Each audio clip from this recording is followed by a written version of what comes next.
विधि उल्लंघन करुछि किए निर्वाचन आचरण विधि उल्लंघन करुछि किए निर्वाचन आचरण विधि उल्लंघन करी नंदीघोष टीवी विरुद्ध कार्यानुष्ठान आमर दाबी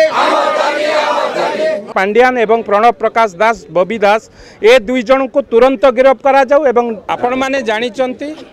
वर्तमान सारा देश रे खाली ओडिशा नुह सारा देश रे निर्वाचन आचरण विधि लागू होइछि जेतेबेले निर्वाचन आचरण विधि लागू होइथाय सेतेबेले कौनसी चैनल एग्जिट पोल बा कौनसी निर्वाचन संबंधी पूर्व खबर प्रसारण करने कथा नुहे मात्र दुख एवं परितापर विषय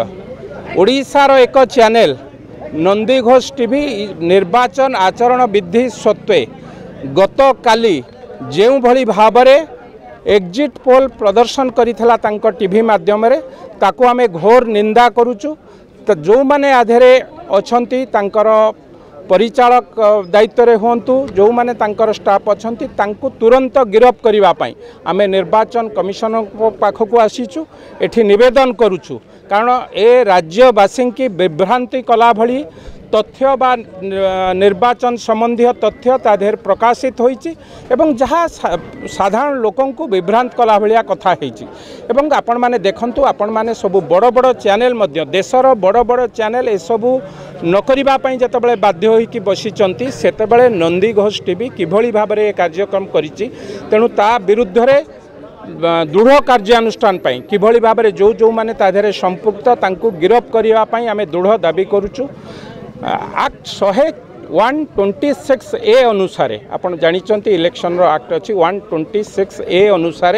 तांको विरुद्ध रे किभली भाबरे दृढ़ कार्यानुष्ठान ग्रहण करा जिवो सेथि पई आमे दाबी करूछु एवं ए घटनार परदा पछरे बा प्रच्छद पछरे जो माने अछंती बिजू जनता दलर नेता भिके पांड्यान एवं प्रणव प्रकाश दास ए दिजन को मध्य गिरफ्त करने आमे दृढ़ भाव में दाबी करुचु। ए घटना से पूरा परदा पछरे रहीकि ओडिशार जनमानस को विभ्रांत करुचंती ओडिशा लोकंकर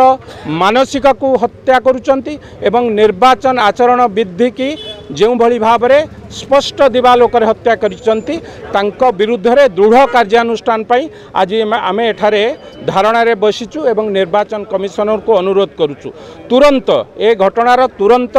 पदक्षेप नियंतु एवं जो जो माने आधेरे संपृक्त एवं जो माने कन्स्पिरेसी रे पछरे अछंती मो पुणी तारे तांकर नाम कहूची भिके पांड्यान एवं प्रणव प्रकाश दास बबी दास ए दुई जन को तुरंत गिरफ्त करा जाऊ एवं